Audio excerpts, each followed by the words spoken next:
Menarik urusan Jawa Tengah ini karena dua pemimpin tertinggi kita turun tangan, itu yang jadi menarik.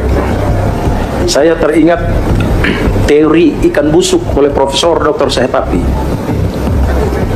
ahli hukum Universitas Airlangga. Profesor bilang begini, kalau ikan itu busuk, mulai dari kepalanya.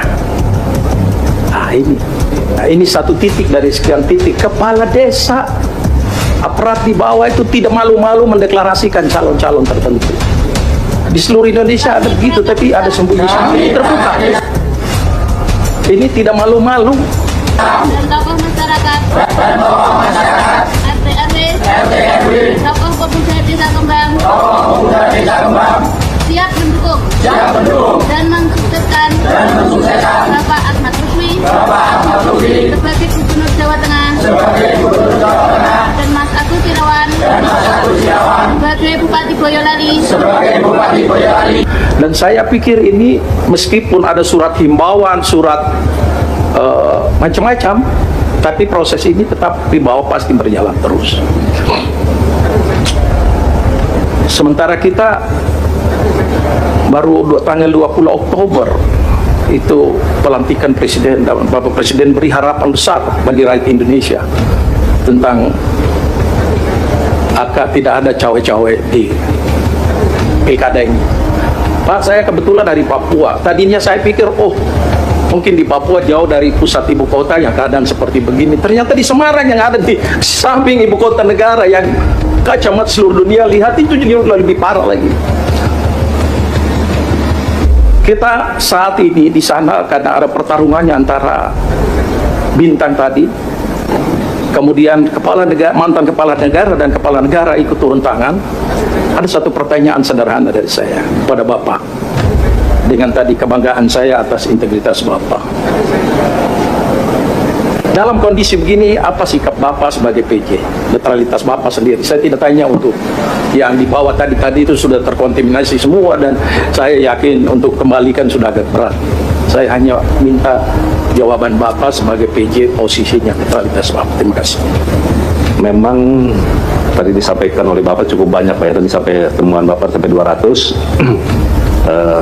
Dan dalam hal ini kami pun akan terus mengkomunikasikan dengan PDI Perjuangan tidak akan pernah lelah berjuang bagi keadilan dan melawan berbagai bentuk intimidasi kekuasaan. Ingat bahwa pilkada seharusnya mencerminkan peningkatan peradaban. Etika, moral, hati nurani harus jelas tergambarkan. Saudara-saudara sekalian, terus jaga semangat perjuangan. Kita tidak pernah menyerah. Kita terus melakukan perlawanan secara terukur dalam koridor hukum. Meskipun kita tahu sekarang ini hukum semakin dibuat jauh dari keadilan. Berkaitan dengan hal tersebut, pertama, jaga dan amankan setiap suara rakyat dengan sebaik-baiknya. Kedua, kumpulkan setiap bukti intimidasi aparatur negara, terutama juga money politics, ketidaknetralan pejabat kepala daerah, dan juga tekanan yang diberikan kepada kepala desa. Ketiga, kumpulkan berbagai bukti yang menunjukkan mobilisasi bansos yang dilakukan secara masif dan praktik-praktik sekali lagi. Ya, oke teman-teman, kembali lagi bersama saya di channel ini. Mari kita saksikan bagaimana tanggapan para netizen tentang cuplikan video tersebut. Mungkin kita sudah mengetahui tentang keberlanjutan kasus ijazah Pak Jokowi saat ini yang lagi heboh ditanyakan masyarakat sekarang. Nah, jadi teman-teman, mungkin ya teman-teman, semua para ahli kali ini akan berkumpul untuk menyatakan bahwasanya kita putuskan saja bagaimana hasil sidang kita kali ini. Jadi teman-teman ya, negara rusak, pemimpin rusak. Betul sekali pernyataan salah seorang masyarakat ini. Ya karena kenapa?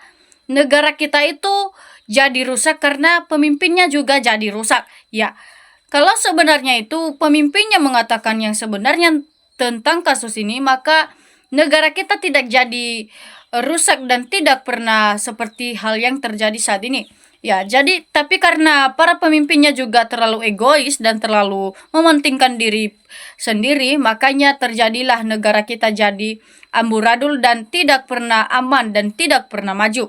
Nah, makanya para pemimpin kali ini memang betul-betul tidak dipercaya lagi karena sudah membuat dan melanggar hukum ya, karena aturan yang sebenarnya itu sesuai dengan tugasnya harus dikerjakan, bukan membela kebohongan. Nah, jadi lagi-lagi Jokowi hadir mau dapat apa, pengkhianat itu sama keluarganya bikin amburadul bangsa kita.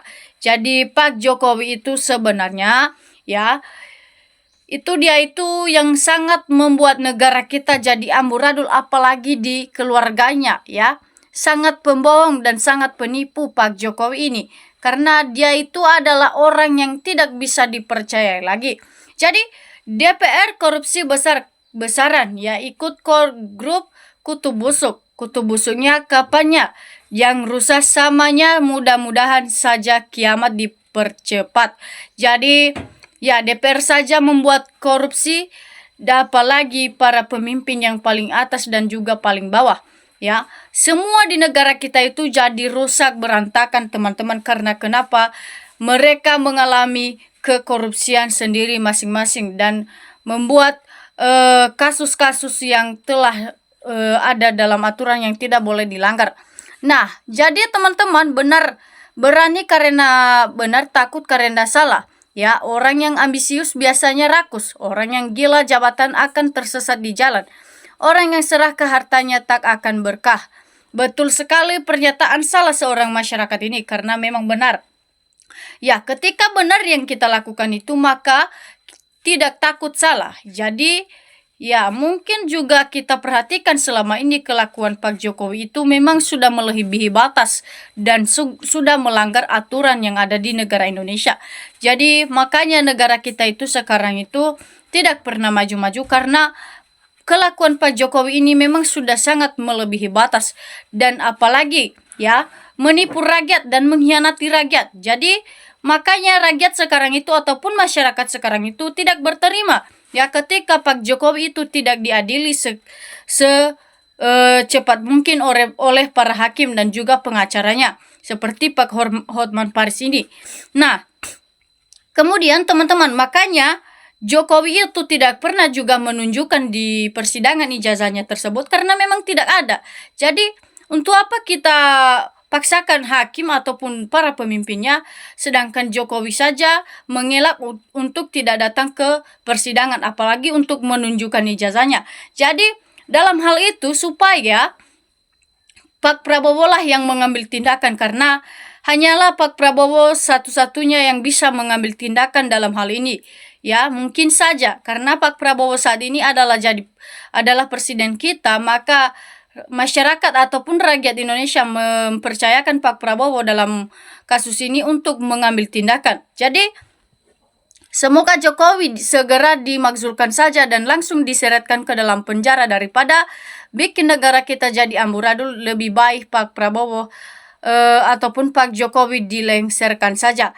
Nah, kemudian teman-teman, masyarakat masih banyak yang bodoh sehingga setiap pemilih karena mendukung yang sering ngasih bantuan, maka negara kita jadi tidak pernah maju-maju dalam hal ini. Jadi rakyat harus bersatu melawan kekuasaan oligarki, singkirkan lengan maju kalau negara ingin maju. Jadi sebenarnya kata salah seorang masyarakat ataupun warga negara Indonesia ini, ya betul sekali. Ya, ketika masyarakat ataupun rakyat Indonesia bersatu melawan kekuasaan oligarki ini, maka mungkin saja masalah ini akan cepat selesai ketika tidak mengambil lagi uang sogokan dari Pak Jokowi. Ya, jadi makanya negara kita itu tidak pernah ada kekompakan karena memiliki ambisius yang sangat besar ya, ataupun kerakusan sendirinya. Yang hanya dia pikirkan itu hanyalah dirinya, bukan secara bersama-sama ataupun kepentingan umum. Nah, jadi tidak ada kekompakan. Bagaimana masalah ini bisa terselesaikan ketika tidak ada kekompakan? Ya, misalnya kalau masyarakat ingin bersatu melawan oligarki ini ataupun bersatu dengan para pemimpinnya tentang masalah ini, maka mungkin saja masalah ini sudah akan selesai terlebih dahulu. Jadi orang yang terlibat cewek-cewek investasi risik tindak secara hukum dan orang yang memerintah humus diarah ke selun hukum seberat-beratnya.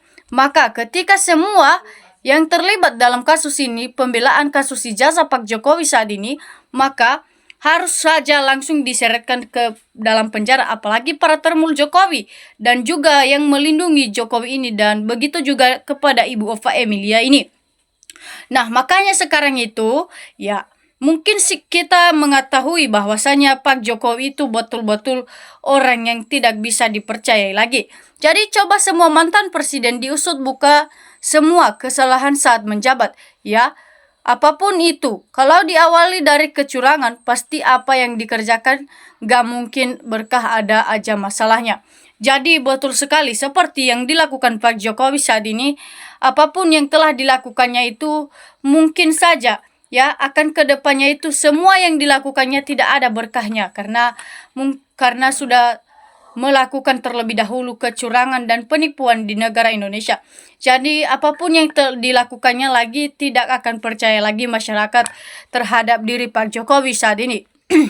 Jadi teman-teman, pada Pilkada Jateng 2024 yang menang Pak Sindika menangis. Jadi ya setinggi apapun jabatannya, kalau endorse-nya Jokowi pasti hancur karena terbukti ketololnya. Jadi setinggi apapun jabatan Pak Jokowi itu, karena memang sudah diketahui ketololnya, maka tidak percaya lagi dan tidak pernah dibawa-bawakan namanya sampai sekarang. Ya, jadi makanya Pak Jokowi langsung dileserkan saja ke dalam penjara daripada negara kita jadi amburadul. Lebih baik Pak Jokowi ini langsung diseretkan saja ke dalam penjara, teman-teman.